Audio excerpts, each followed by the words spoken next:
Good morning, YouTube.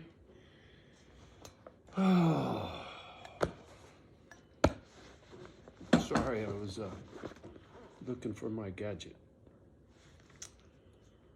Always feel the need to do some fucking timestamp for some reason. Date, time. Always feel the need to prove myself. Anyway, let me get on to subject at hand. Really got fatherhood on the brain, big time. Been thinking a lot about my kid lately, and it's tough. Coming up in foster homes, I always told myself that my kids were never going to have to go through what I went through, and I always wanted children because it's in me to take care of something. I don't know how else to put it.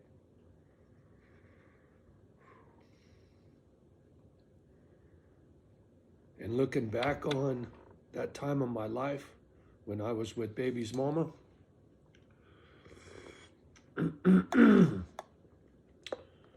she had a plan and I was oblivious to it, right? I mean, right down to how we met. I was a bouncer in a bar in Foster City, the Black Angus Steakhouse. It was the the place to be in the 80s. And so she come walking through the door in a tight dress. I made some kind of crack like, damn. And she says, this is the 80s. If you want to fuck, you just come right out and say so. I was like, holy shit, I guess I'm going to get laid. Well, her aggressive nature sexually was with intent, right?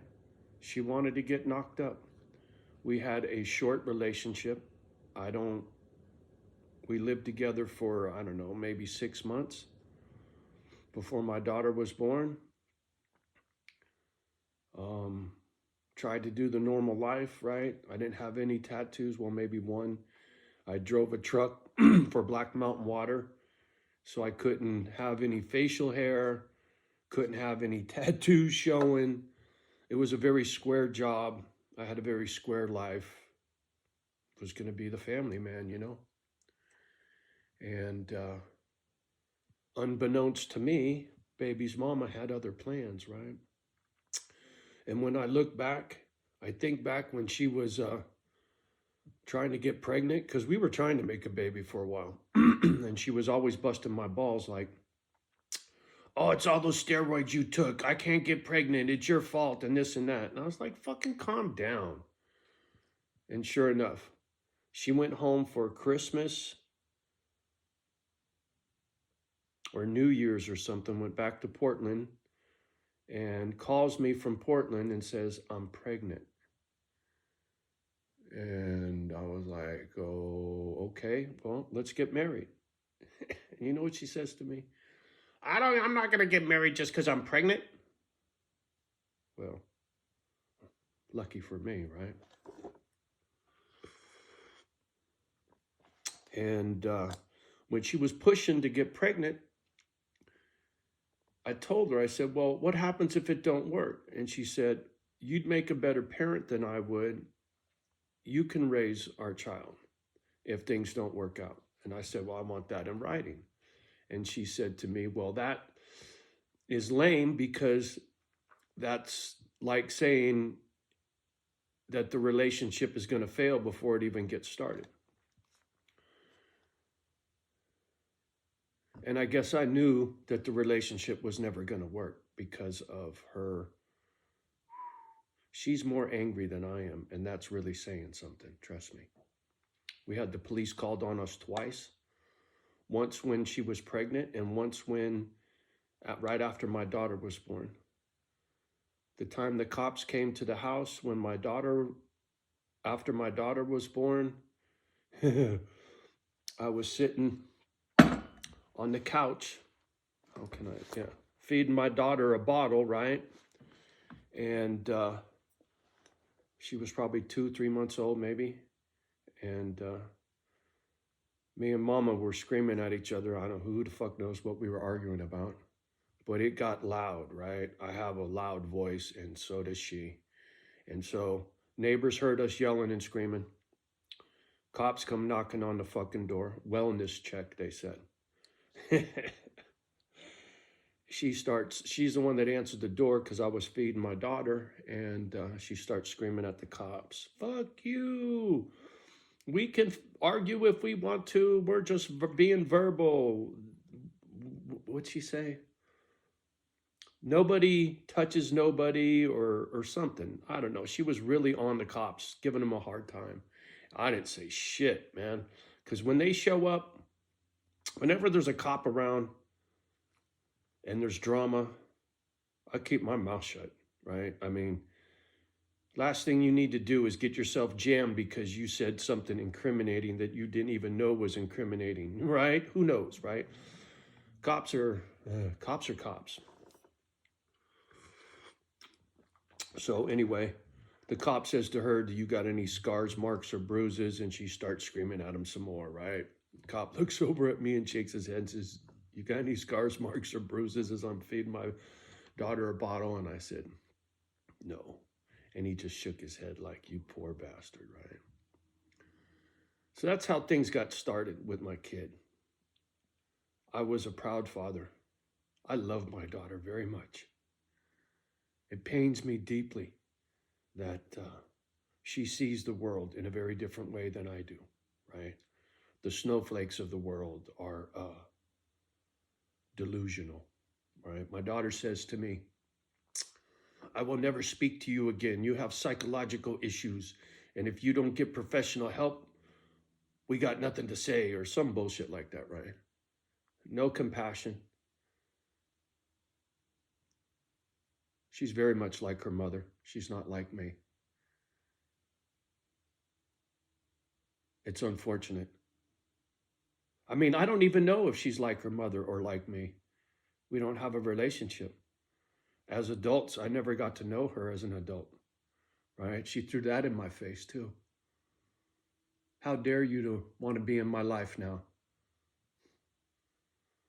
Like I was a deadbeat dad, you know? I paid my child support for 18 years. I kept a job, right? Like I've told you folks, I was a square. And when she took my daughter, I was lost. Then I met wifey. Then I started doing dope on the weekends. Wifey she was on one. She got a job being a stripper. I was doing the bouncer thing. Just all bad, you know?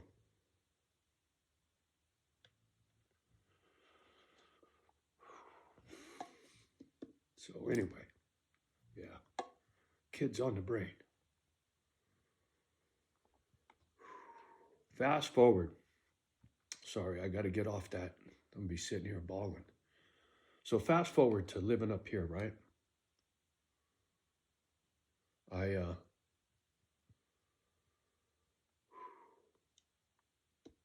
got on the gadget, started a YouTube channel when I was living in Grass Valley, right? And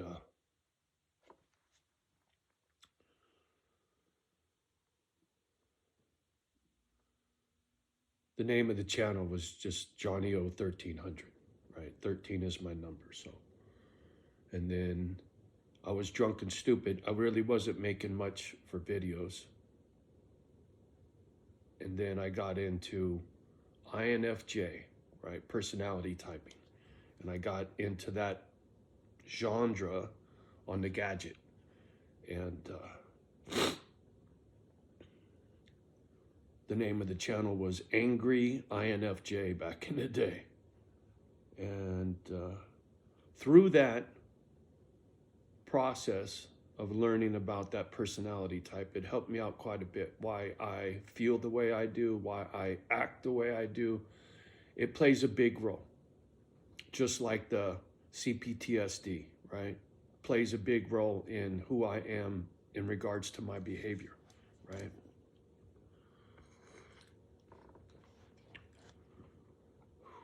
When you're a broken human, as I call it, right? You've been through a lot of shit in life and you got scars, and it affects your behavior, right? Your distrust, you know, when it comes to this PTSD bullshit, this fight or flight, it's real, right? Like the only video I got, well, a couple of them, but one of my biggest video I got is me talking shit to Watson. Like, hey, motherfucker, you're always saying how it ain't about you. I get that. But how do you fix this fucked up childhood shit? Well, he's got no clue. He didn't have CPTSD, right? As a matter of fact, he's got just the opposite, right? He's an egomaniac. He's a alpha. Right? It's all about him. He says it ain't, but it is. Typical, right? He's probably narcissistic too. But irregardless, I'm not hating. I'm just making observations, right? So, to get back on track, INFJ. As I was putzing around with the INFJ personality shit, I made a friend. And that's how I came to this part of the country, right? This friend on the channel kind of adopted me as her dad, right? It was, she called me Papa. And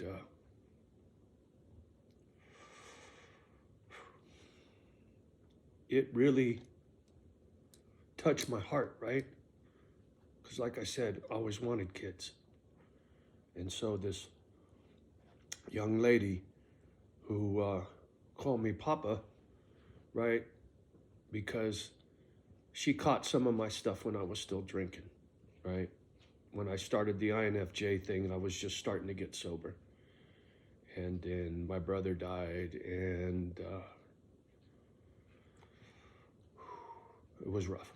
So anyway, this young lady really lifted my spirits, right? It kind of gave me a chance to be a papa, right? Even if it was just on the gadget with the stranger, right? It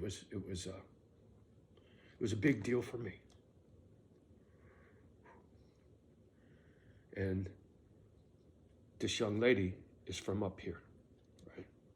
And that's how this part of the country came to me, right? This young lady is church going. And one day she says to me, "Can I say a prayer for you?" Sure. I'm thinking when she goes to bed, she's going to say, "Dear Lord, will you please watch out for Johnny," right? No. Folks up here do it different, right? She tells me, I'm on the phone, she tells me, "Shut up, I got to pray for you." What are you talking about? She goes, "I'm going to say a prayer, you need to be quiet." I'm like, all right. And so while I'm on the phone, she's all, "Dear Lord, will you please," stole my heart. That one prayer stole my heart.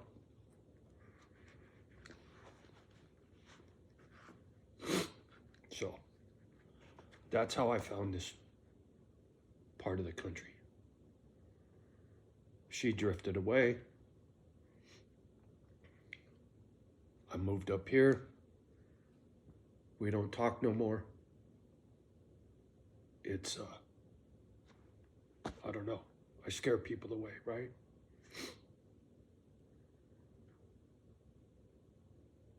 My daughter, my surrogate daughter, right? Don't matter, my brother. I scare everybody away.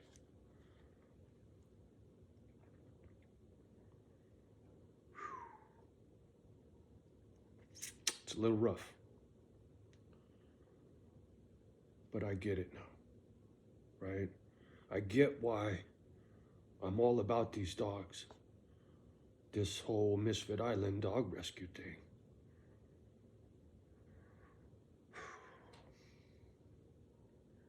Is burning in me, right? It's who I am. And the only way I know how to explain that is my fucked up childhood has got me stuck on stupid for being a daddy, right? It's all I've ever wanted to do was be a dad. Just didn't work out too well. But I get to be a dad for these dogs and many more with what I'm going to do up here, right? You humans don't know how to treat me, so I'm not going to deal with you no more, right? I will continue to do exactly what I'm doing. Stay to myself, keep doing what I'm doing for these dogs, and maybe one day a handful of humans will come into my life and help me out with this thing. But to be honest, I doubt it. I used to think it was going to happen for sure. I don't anymore. As a matter of fact, I'm starting to make plans for how I can do this by myself, right? Turn the guest house into homes for dogs, right? Same thing with this house. I'll be the crazy dog guy. If there ain't gonna be no people here, quite easy for me to just be all about the doggies. It will take up all my time. See, the thing about a dog, they will not abandon you. The sad thing about a dog, you fucking humans abandon dogs all the time. I just saw on Instagram somebody who had 10 pitties, got cancer, is now homeless, and has to give up 10 dogs to a shelter that says they're gonna kill them because they got no room.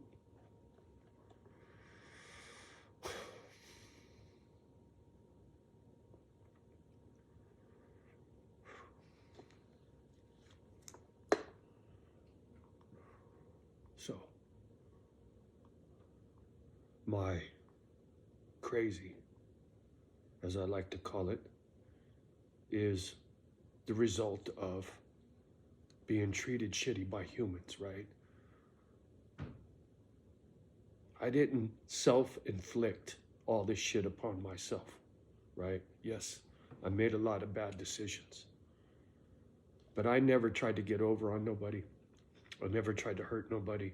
I never tried to use people, right, to lift myself up off of their back, right? Like baby's mama. I was nothing but a fucking paycheck to her.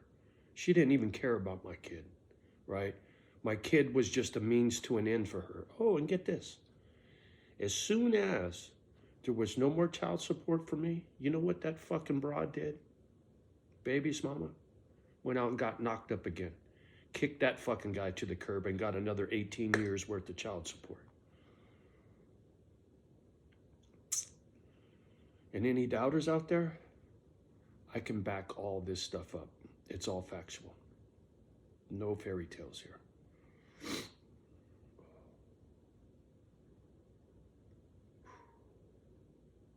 So, anyway, this morning's a little rough, right? Memory lane is a little tough today. But that's all right. I've had worse. This too shall pass. I got Mama Dog eyeballing me. She's not looking too good these days. Real long in the tooth, you know, and she just don't look good. Anyway, gotta go.